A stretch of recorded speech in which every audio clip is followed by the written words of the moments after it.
Hello, this is Mike from the Silver Standard, back with more of the adventures of Airman Snuffy. So last time we discussed how Airman Snuffy could go ahead and use some of his money to start off his emergency savings right away from basic training because there was nothing really he needed to spend money on in those first 2 months in the Air Force. So now he's going to be transitioning to technical training, and we're going to assume that he's got a fairly decent length tech school, maybe about a 6 month tech school. So this will be the first time that Airman Snuffy is really out on his own. He'll be living in a dormitory for his time at technical training, with still a fairly regimented lifestyle of physical training and then school and then a little bit of military responsibility and then some free time afterwards. So with that extra freedom comes a lot more responsibility in managing his finances. So we're going to take a look at things that Airman Snuffy really needs, and I broke it down to really three essentials. I said number one, he would need a laptop. He'd have some sort of connection to the outside world. You can get either a used laptop or a fairly decent new laptop. In fact, Google recently came out with the Google Chromebook, which isn't necessarily everything you want in a gaming laptop or whatnot, but it has everything you need, and it's all for about 278 bucks. It's a really good deal for an opening laptop, especially brand new. And then maybe Airman Snuffy can go down to the local thrift shop and find some decent clothing. It's amazing what kind of things you can find at a thrift shop. I got most of my khaki pants, a lot of various dress slacks, some nice jeans. And finally, Airman Snuffy needs a cell phone. And since so many cell phones nowadays can double as music players or whatnot, and with a variety of plans available, it's not too difficult for Airman Snuffy to go ahead and have one line for $60 a month. Since he's got no credit, he'll need to pay a deposit up front, and he can get a used cell phone for about 200 bucks.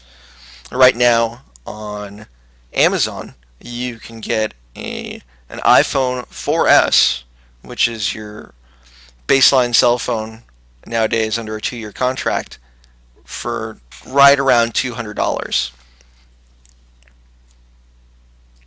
Another thing that Airman Snuffy needs to keep in mind is that he needs to start thinking about building credit now for purchases he'll want down the road. And two things that I recommend are to get a military star card.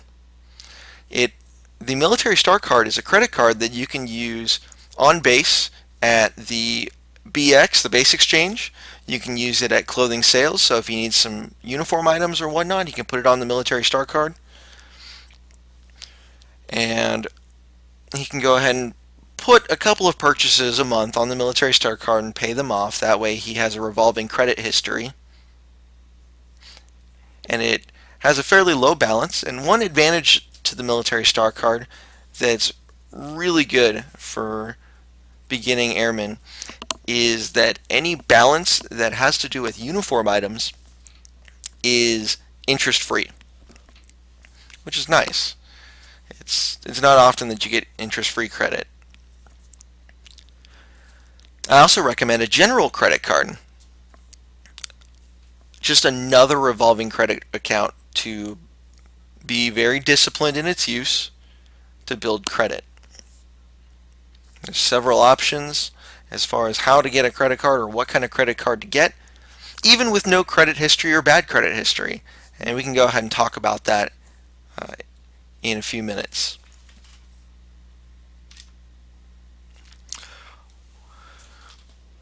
I want to go ahead and break down buying a cell phone a little bit more. The first thing that I would do in searching for a brand new cell phone is to compare carriers where I'm at and nationwide. So in Airman Snuffy's case, find out where he could potentially be assigned and try to find the service with the best coverage area in the various places he might be assigned. Another thing is to determine exactly what he needs as far as a plan. Does he need unlimited talk and text? And maybe he does. Does he need unlimited data? Well, maybe he does, maybe he doesn't. Third, what kind of phone do you need? If you've simply got a talk and text plan, well, maybe you don't need a top of the line phone. Maybe you just need someone's old phone that they replaced 2 upgrades ago. You get very cheap cell phones online on eBay for less than $50. In fact, my wife got her most recent cell phone before her upgrade at $25 on eBay, and she had been using it for 3 years. It was a fantastic buy. Another thing to be aware of is most phones that come at a discount at a carrier store, so say like a T-Mobile store or a Verizon store, come with a 2-year contract. That 2-year contract helps to subsidize the cost of the phone. Otherwise, if you just bought the phone on its own, it would be significantly more expensive. So if you're willing to be bound to a contract to a certain service provider for a period of 2 years, then maybe a contract phone is right for you. In contract phones, they'll have varying levels. Like right now, as of this recording, if you're into iPhones, the baseline with a contract is an iPhone 4S. And then with a little bit of a premium each month, you can get an iPhone 5C. And for a significantly larger premium each month, you could have an iPhone 5S, the top of the line iPhone at this moment. So these are considerations when you're looking at whether you want to sign a long-term contract, or maybe you want to have a pay-as-you-go kind of phone, or perhaps you want to go to your local Walmart and just get a straight talk plan for $45 a month for talk, text, and a bit of data. Another consideration that you might look into is going to Craigslist or different venues to get something used. Just because something is used doesn't necessarily mean that it's bad. If you can find a phone used that costs significantly less than something new, but it still does what you want it to do, you can take that savings and put it somewhere else, put it right in your pocket. Another thing about buying a cell phone is usually the price that they quote you for a monthly fee is not all that's involved. Usually there's sales taxes, there are taxes at the state and the federal level. So if somebody says, hey, it's $45 a month, it's probably going to be a little bit more than that. And you should try to do your due diligence to find out exactly how much those taxes are going to be. Other additional costs you might incur is maybe you want to buy a memory card for your phone if you've got an Android phone or whatnot, or a car charger if you've got a car. In this case, Airman Snuffy doesn't have a car yet, so he doesn't need that. So that just about sums up a few ideas, some basic things to look for when buying a cell phone and looking at different plans. Now, shopping for a credit card. I alluded to this a little bit earlier when we talked about building credit. And there are several different credit cards that are available at any given point in time. And depending on your credit score and your credit history, there are going to be different credit cards that are available to you. Now, when shopping for a credit card, when looking at credit limits, I would suggest that you get a little bit more than you need, just in case. So, for example, if something horrible happened and it completely obliterated your emergency savings, well, you could still fall back on credit to get you through a hard time. It's definitely the better alternative than having to fall back on a payday advance or something like that. Another option that several financial institutions like USAA have is a secured credit card. So at USAA, how it works is You get a credit card, and you have to have a certificate of deposit, or a CD, with USAA, and the amount of that certificate of deposit will be your credit limit. So basically that CD will be the security for your credit card. So just in case you default on your credit card, you don't make the payments, and your credit goes bad, well, with a normal credit card, they just have to try to come after you for whatever they can.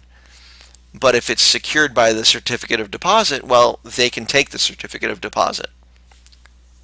The advantage to it is that you pretty much set the credit limit. It's your own money. You set the credit limit. Another advantage is that you have a lot of flexibility in getting it. It's very easy. USAA has an obvious incentive to extend that credit to you. USAA doesn't really lose money by giving you that credit card, because if you don't pay, then they just take the certificate of deposit and they're good. So that's a great option for somebody with no credit. I also suggest that you limit yourself to 2 to 3 credit cards. Otherwise, you might have too many credit lines open and it can negatively affect your credit. Another thing is there may be just a large temptation to max out those credit cards. You want to make sure that the credit cards have different symbols on them too.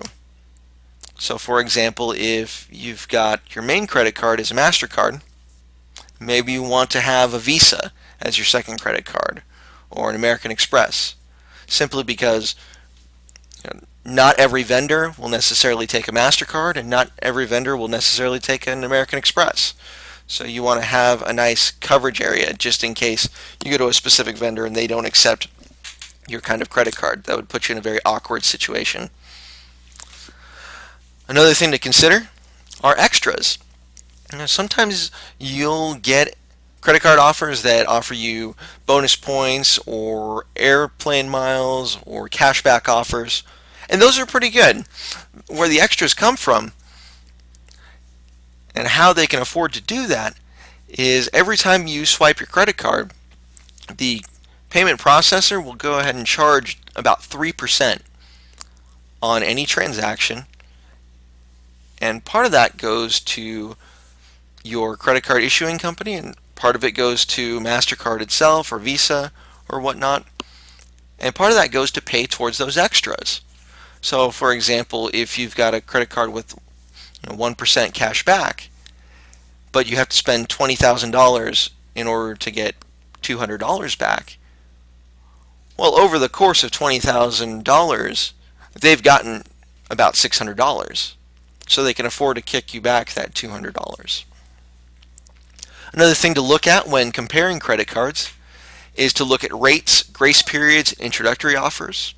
I'll be putting a link in the description box for a place that you can go ahead and compare different credit card offers for your circumstances. So if you've got great credit, well, you'll have different offers that are available. If you've got poor or no credit, you'll have different credit cards that are available to you.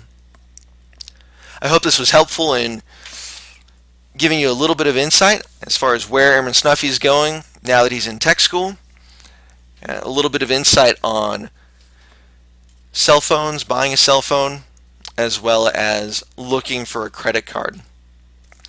Next time we'll talk about Airman Snuffy's actual budget for while he's in tech school and go through a little bit of time. We'll go about 2 months. If you like this, feel free to rate it and subscribe. If you know anybody that might be interested in this, feel free to let them know. Have a great day and stay classy.